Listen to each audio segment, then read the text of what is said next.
Hello guys, നമ്മുടെ ചാനലിലേക്ക് എല്ലാവർക്കും സ്വാഗതം. ഇന്ന് നമ്മൾ ഉണ്ടാക്കാൻ പോകുന്നത് കപ്സ റൈസാണ്.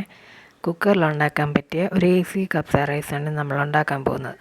അതിനായിട്ട് നമ്മൾ ആദ്യം കുക്കർ അടുപ്പത്ത് വെച്ച് ചൂടാക്കിയിട്ട് അതിലേക്ക് എണ്ണ ഒഴിച്ചു കൊടുക്കുക. ഞാനിവിടെ ഓയിലാണ് ഒഴിച്ചു കൊടുക്കുന്നത്, സൺഫ്ലവർ ഓയിലാണ് ഒഴിച്ചു കൊടുക്കുന്നത്. നമ്മുടെ വെളിച്ചെണ്ണ ഒഴിക്കുന്നതിൽ നല്ലത്. അതിൻ്റെ ആ ഒരു ടേസ്റ്റ് കിട്ടാനായിട്ട് ഓയിലാണ് ഒഴിച്ചു കൊടുക്കുന്നത്. അതിന് ശേഷം നമ്മൾ നമ്മുടെ സ്പൈസസ് എല്ലാം ഇട്ട് കൊടുക്കുകയാണ്. അതിനായിട്ട് കറുവാപ്പട്ട, ഗ്രാമ്പു, ഏലയ്ക്ക, തക്കോലം, കുരുമുളക് ഇതെല്ലാം നമ്മൾ ഇട്ട് കൊടുക്കുന്നുണ്ട്. അതൊന്ന് ചെറുതായിട്ട് മൂത്ത് വരുന്നുണ്ട് വരെ ഒന്ന് ഇളക്കി കൊടുക്കണം. വളരെ എളുപ്പമാണ് കേട്ടോ ഇത് ഉണ്ടാക്കാൻ. മുതിർന്നവർക്കും കുട്ടികൾക്കും ഒക്കെ ഒരുപോലെ ഇഷ്ടപ്പെടുന്ന ഒരു റൈസാണിത്. കുട്ടികൾക്ക് സ്കൂളിൽ കൊടുത്തു വിടാനും ഒക്കെ നല്ലൊരു ഐറ്റമാണ്. ഇനി ഇതിലേക്ക് നമ്മൾ സവോള നൈസായിട്ട് അരിഞ്ഞത് ഇട്ട് കൊടുക്കുകയാണ്. അതിൻ്റെ കൂടെ തന്നെ ഒരു 4 പച്ചമുളക്, 3-4 എണ്ണം മതി. അത് നിങ്ങളുടെ എരിവിൻ്റെ ഇഷ്ടത്തിനാണ്. കാരണം റൈസിന് ഒരുപാട് എരിവ് നമ്മൾ ചേർക്കുന്നില്ല. ഈ പച്ചമുളക് 4 ഇടുന്നതിൻ്റെ എരിവ് മാത്രമേ ഉള്ളൂ. അതിന് ശേഷം പച്ചമുളക് ചേർത്ത് അതൊന്ന് നന്നായിട്ട് വഴറ്റിയെടുക്കണം. ആ ഇടയ്ക്കിടയ്ക്ക് ഇളക്കി കൊടുത്തുകൊണ്ടിരിക്കുക. നല്ലൊരു ഗോൾഡൻ ബ്രൗൺ ആകുന്നിടം വരെ ഇളക്കി കൊടുത്തുകൊണ്ടിരിക്കുക. ഇപ്പോൾ ഇത് വഴുന്നത് ഒരു ബ്രൗൺ കളറൊക്കെ ആയി വന്നിട്ടുണ്ട്. സവാളയെല്ലാം നന്നായിട്ട് വഴഞ്ഞിട്ടുണ്ട്. ഇത് കുക്കറിലല്ലാതെയും വെക്കാം കേട്ടോ. നമുക്ക് എങ്ങനെ വേണേലും വെക്കാം. പിന്നെ കുക്കറിൽ വെച്ചാൽ നമുക്ക് നന്നായിട്ട് അടച്ച് വെക്കാൻ പറ്റും. നമുക്ക് ഇത് നന്നായിട്ട് അടച്ച് വെക്കാൻ പറ്റിയ നല്ല അടച്ചുറപ്പുള്ള ഏത് പാത്രത്തിൽ വേണമെങ്കിലും നമുക്കിത് ഉണ്ടാക്കാവേ. അതിന് ശേഷം നമ്മൾ തക്കാളി അരച്ച് പേസ്റ്റ് ചേർത്ത് കൊടുക്കുകയാണ്. ഞാനിവിടെ ഒരു 1.5 തക്കാളി അല്ലെങ്കിൽ 2 തക്കാളി അത്രയും എടുത്തിട്ടുണ്ട്. അത്രയും എടുത്ത് നന്നായിട്ട് അരച്ച് പേസ്റ്റ് ആക്കിയിട്ട് ചേർത്ത് കൊടുക്കുക. എന്നിട്ട് അതിൻ്റെ ആ ഒരു പച്ചമണവും ഫ്ലേവറും ഒന്ന് മാറുന്നിടം വരെ അതൊന്ന് വഴറ്റി കൊടുക്കാം. അതിന് ശേഷം 2 മാഗി ക്യൂബ് എടുത്തിട്ട് 2 പീസ് ഞാൻ ചേർത്ത് കൊടുക്കുന്നുണ്ട്. ഇത് 4 ഗ്ലാസ് അരി നമ്മൾ റൈസിന് എടുത്തിട്ടുണ്ട്. അതുകൊണ്ട് ഞാൻ 2 പീസ് എടുത്തതാണ്. ഞങ്ങളിപ്പോൾ അരി കുറച്ചാണ് ഇടുന്നതെന്നുണ്ടെങ്കിൽ 1 പീസ് ഇട്ടാൽ മതി. അപ്പം നമുക്കതൊന്ന് നന്നായിട്ട് ഉടച്ചു കൊടുക്കാം.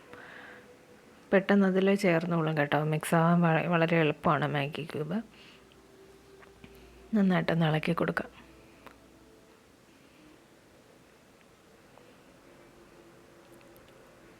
ഈ കൂടെ തന്നെ തക്കാളിയുടെ ആ ഒരു പച്ചമണമൊക്കെ ഒന്ന് മാറിക്കിട്ടും.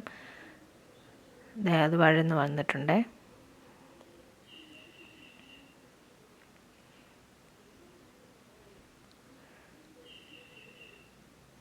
നമ്മൾ അരി എത്ര എടുക്കുന്നോ അതിനനുസരിച്ച് സാധനങ്ങളുടെ അളവ് കുറച്ച്, സവാളയും കുറച്ച് മതി. പച്ചമുളക് എരിവിനനുസരിച്ച് 1-2 ആക്കി എടുക്കുക. തക്കാളി ആണെങ്കിലും 1 എണ്ണം അതിൻ്റെ പേസ്റ്റ് മതി. ഞാനിപ്പോൾ 4 ഗ്ലാസ് എടുത്തതുകൊണ്ട് ഈ അളവിലെടുത്ത്. ഇനി നമുക്ക് കളറിന് വേണ്ടിയിട്ട് മാത്രം കുറച്ച് മഞ്ഞൾപ്പൊടി ഒരു ശകലം ഇട്ടാൽ മതി. ഒരു 1/4 സ്പൂണിൽ താഴെ മതി. മുളക് പൊടി കളറിന് മാത്രം, എരിവിന് വേണ്ട. കുറച്ച് മുളക് പൊടി, അത് ഒരു 1/4 സ്പൂൺ വല്ലതും മതി മുളക് പൊടി.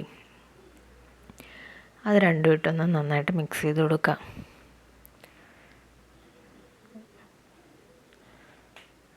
നമ്മൾ എരിവിന് വേണ്ടിയിട്ടല്ല, ജസ്റ്റ് കളറിന് വേണ്ടിയിട്ടാണ് റൈസിനകത്ത് ചേർക്കുന്നത്. അടുത്തത് ചേർക്കുന്ന കപ്സ മസാലയാണ്. അതൊരു 2.5 സ്പൂൺ 3 സ്പൂൺ നന്നായിട്ട് ചേർക്കണം. അതിൻ്റെ ഫ്ലേവറാണ് ഈ റൈസിന് മെയിനായിട്ട് നമുക്ക് എടുത്ത് നിൽക്കുന്നത്. ഈ കപ്സ മസാല നമുക്ക് എല്ലായിടത്തും മേടിക്കാൻ കിട്ടും. നമ്മുടെ സൂപ്പർ മാർക്കറ്റുകളിലെല്ലാം അവൈലബിൾ ആണ്.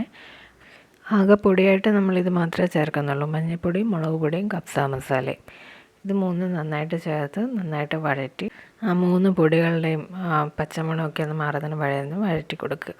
ഈ സമയത്ത് നമ്മൾ ഉപ്പ് ചേർത്ത് കൊടുക്കുന്നുണ്ട്. ഞാൻ ഉപ്പ് ചേർക്കുന്ന വീഡിയോ എടുക്കാൻ മറന്നുപോയതാണ് കേട്ടോ. ഇനി ഇതിലേക്ക് നമ്മൾ വെള്ളം ചേർത്ത് കൊടുക്കുകയാണ്. 1 ഗ്ലാസ് അരിക്ക് 1.5 ഗ്ലാസ് വെള്ളം എന്നുള്ള കണക്കാണ്. അപ്പം നമ്മൾ 4 ഗ്ലാസ് അരി എടുത്തിട്ടുണ്ട്. അപ്പോൾ 6 ഗ്ലാസ് വെള്ളം നമ്മളിതിലേക്ക് ഒഴിച്ചു കൊടുക്കുന്നുണ്ട്. 1 ഗ്ലാസ് ഒഴിച്ചു, അങ്ങനെ 6 ഗ്ലാസ് നമ്മൾ ഒഴിച്ചു കൊടുക്കുന്നുണ്ട്. ഞങ്ങളിപ്പോൾ ഒരു 3 ഗ്ലാസ്സാണ് എടുക്കുന്നതെങ്കിൽ 3x1.5 4.5 ഗ്ലാസ് വെള്ളം ഒഴിച്ച് കൊടുക്കണം. ഞാനിപ്പോൾ ഇവിടെ 4 ഗ്ലാസ് അരി എടുത്തിട്ടുണ്ട്. അതിന് 6 ഗ്ലാസ് വെള്ളം ഒഴിച്ച് കൊടുക്കുന്നുണ്ട്. പിന്നെ ഒരു കാര്യം ഞാൻ പറയാൻ വിട്ടുപോയി. അരി നമ്മൾ കറി ഉണ്ടാക്കാൻ, ഈ മസാല ഉണ്ടാക്കാൻ തുടങ്ങുന്നതിന് ഒരു അരമണിക്കൂർ മുന്നേ നമ്മൾ വെള്ളത്തിലിട്ട് വെക്കണം. വെള്ളത്തിലിട്ട് വെക്കുമ്പോൾ ഇത് കുറച്ച് കുതിർന്ന് കഴിഞ്ഞാൽ നമുക്ക് പിന്നെ പണി ഇച്ചിരി കൂടെ എളുപ്പമായിരിക്കും. അതുകൊണ്ട് ഒരു 1/4 മണിക്കൂറെങ്കിലും അരി കുതിർത്തി വെച്ചിട്ടേ അരി ഇതിനകത്ത് ചേർക്കാൻ പാടുള്ളൂ. ഞാൻ ഈ നേരത്തെ അരി കുതിർക്കാൻ വെച്ചിട്ടുണ്ട്, അത് ഞാൻ പറയാൻ വിട്ടുപോയതാണ്. അപ്പം നിങ്ങൾ അത് ഓർത്ത് ചെയ്തോണം. നമ്മൾ 6 ഗ്ലാസ് വെള്ളം ഒഴിച്ച് അതിൽ കൂടുതലൊന്നും ഒഴിക്കരുത്. നമുക്ക് പല സമയത്തും വെള്ളം ഇനിയും വേണം, അരി വേവത്തില്ല, ഇത് കുഴഞ്ഞു പോവുമോ, ഇങ്ങനെ പല സംശയങ്ങളും ഉണ്ടായിരിക്കും. പക്ഷേ ഒരു കാരണവശാലും വെള്ളം കൂടുതൽ ഒഴിക്കരുത്. ആ 4 ഗ്ലാസ് അരിയാണെങ്കിൽ നിങ്ങൾ ഏത് ഗ്ലാസ്സിന് എടുക്കുന്നോ ആ ഗ്ലാസ്സിന് 4 ഗ്ലാസ് അരിയാണെങ്കിൽ 6 ഗ്ലാസ് വെള്ളം, 1:1 ഈ കണക്കിൽ അരി എടുത്ത് കൊടുക്കുക. വെള്ളം നന്നായിട്ട് തിളച്ചു. ഇനി അതിലേക്ക് നമ്മൾ വെള്ളത്തിലിട്ട് വെച്ചിരിക്കുന്നത് അരി ചേർത്ത് കൊടുക്കുക. ഞാനിപ്പം 1/4 മണിക്കൂറോളം കുതിർത്തി വെച്ചിട്ടുണ്ടായിരുന്നു. ഇപ്പം അരി കുതിർന്ന് വന്നിട്ടുണ്ട്. ഇനി ഇത് നമുക്ക് ആ തിളച്ച വെള്ളത്തിലേക്ക് ഇട്ട് കൊടുക്കാം. ഇപ്പം നമ്മൾ ഒഴിച്ച 6 ഗ്ലാസ് വെള്ളം അല്ലാതെ ഈ അരി കുതിർക്കാൻ വെച്ച വെള്ളത്തിനകത്തുനിന്ന് കൂടി കുറച്ച് വെള്ളം നമുക്ക് ഇതിനകത്തേക്ക് കിട്ടും. അത് നിങ്ങൾ കൂട്ടണ്ട, ആ വെള്ളം കുഴപ്പമൊന്നുമില്ല, അത് കുറച്ചല്ലേ ഉള്ളൂ. അത് നമുക്ക് വേവാനൊരു ഇച്ചിരി ഹെൽപ്പ് ചെയ്യും. അന്നേരം ആ അരി നമ്മൾ അതിനകത്തിട്ട് കൊടുക്കുക. ഇനി ഇത് നന്നായിട്ട് ഇളക്കി കൊടുക്കുക. ഇളക്കി കൊടുക്കുക, അടുക്കി പിടിക്കുക, ശ്രദ്ധിക്കുക. ഇളക്കിക്കൊണ്ടിരിക്കുമ്പം ഈ വെള്ളം കുറഞ്ഞ് അരി നല്ല ടൈറ്റായിട്ട് വരും. അതുവരെ ഇളക്കി കൊടുത്തുകൊണ്ടിരിക്കുക. ഇടയ്ക്കിടയ്ക്ക് ഇളക്കി കൊടുക്കണം, മറന്നു പോകരുത്.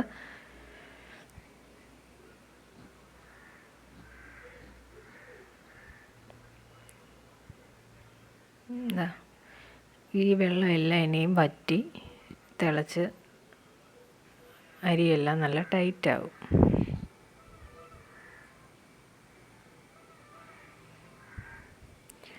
കുട്ടികൾക്ക് സ്കൂളിൽ കൊടുത്തു വിടാനൊക്കെ ഇത് നല്ലൊരു എളുപ്പമായിട്ടുള്ള റെസിപ്പിയാണ്. ഇപ്പം നമുക്ക് രാവിലെ എഴുന്നേറ്റ് ഈ റൈസൊക്കെ ഉണ്ടാക്കണമെങ്കിൽ നമുക്കൊരു ഇച്ചിരി മെനക്കേടായിട്ട് പലപ്പോഴും തോന്നാറുണ്ട്. പക്ഷേ ഇത് രാവിലെ ഉണ്ടാക്കാനാണെങ്കിലും ഇനിയും പെട്ടെന്ന് നമുക്ക് കറിയൊന്നും അങ്ങനെ പ്രത്യേകിച്ച് വേണമെന്നില്ല. കാരണം നല്ലൊരു ടേസ്റ്റി റൈസിനുണ്ട്, ചെറിയൊരു എരിവുണ്ട്. ഇനിയിപ്പോൾ അഥവാ കറി വേണമെന്നുണ്ടെങ്കിൽ നമുക്ക് ചിക്കൻ കറിയുടെ കൂടെ കഴിക്കാം, ബീഫ് കറിയുടെ കൂടെ കഴിക്കാം, എന്തിൻ്റെ കൂടെയും കഴിക്കാൻ പറ്റും. ഇനി ഒന്നും വേണ്ടെങ്കിൽ ശകലം സവാള അരിഞ്ഞ് ചള്ളാസ് ഉണ്ടാക്കിയാലും അതിൻ്റെ കൂടെയാണെങ്കിലും ഇത് കഴിക്കാൻ നല്ല സൂപ്പറാണ്. അപ്പോൾ നമ്മുടെ അരിയൊക്കെ കുറച്ചൊന്ന് വെള്ളം വറ്റി ടൈറ്റായിട്ട് വന്നിട്ടുണ്ട്. ഇപ്പം നമ്മുടെ വെള്ളം മുഴുവൻ വറ്റി അരി നല്ല ടൈറ്റായി, അരിയെല്ലാം മേളിൽ പൊങ്ങി വന്നു. കുറച്ചുകൂടി ഒരു കുഴഞ്ഞ പരുവത്തിലാണ് ഇപ്പോൾ ഇരിക്കുന്നത്. ഇപ്പം അത് അരി ഒട്ടും വെന്തിട്ടില്ല കേട്ടോ. ഇത് കാണുമ്പോൾ നിങ്ങൾ വിചാരിക്കും ചോറ് റെഡിയായെന്ന്. പക്ഷേ അരി ഒട്ടും വെന്തിട്ടില്ല. ഇനി നമ്മളിത് കുറച്ച് നേരം അടച്ചു വെക്കും. അന്നേരം ആവിക്കിരുന്നിട്ടാണിത് വേവുന്നത്. അതുവരെ നമ്മൾ വെള്ളത്തിലിങ്ങനെ ഇളക്കി കൊടുത്ത് ടൈറ്റാക്കി ആ വെള്ളം മുഴുവൻ വറ്റിച്ചെടുക്കണം. ഇപ്പം നമ്മുടെ വെള്ളം മുഴുവൻ വറ്റിയിട്ടുണ്ട്.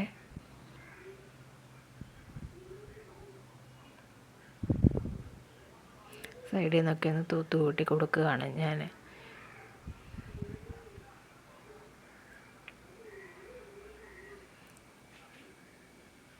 ഇനി ഇത് നിർത്താറായെന്ന് നമ്മൾ മനസ്സിലാക്കുന്നത് എങ്ങനെയാണെന്ന് വെച്ചാൽ ഇളക്കി ഇതെല്ലാം ഒന്ന് തൂത്ത് കൂട്ടി വെച്ച് കഴിയുമ്പം കുറച്ച് നേരം നമ്മളിങ്ങനെ വെച്ച് കഴിയുമ്പം ഇതിനകത്ത് അരി പൊട്ടുന്ന ഒരു സൗണ്ട് കേൾക്കും. അങ്ങനെ അരി പൊട്ടുന്ന സൗണ്ട് കേട്ടാൽ ഉടനെ തന്നെ നമ്മൾ ഗ്യാസ് ഓഫ് ചെയ്തിട്ട് നന്നായിട്ട് അടച്ചു വെക്കുക. കുക്കറിനകത്താകുമ്പോൾ കുക്കറിൻ്റെ അടപ്പിൽ നല്ല ടൈറ്റായിട്ട് ഇരുന്നോളും. അതുകൊണ്ടാണ് ഞാൻ കുക്കറിൽ വെച്ചത്. അപ്പം ഞാനിവിടെ കുക്കർ അടച്ചു വെക്കുന്നുണ്ട്. നമ്മുടെ അരി പൊട്ടുന്ന സൗണ്ടൊക്കെ കേട്ടു. ഞാനിവിടെ കുക്കർ അടച്ചു വെക്കുകയാണ്.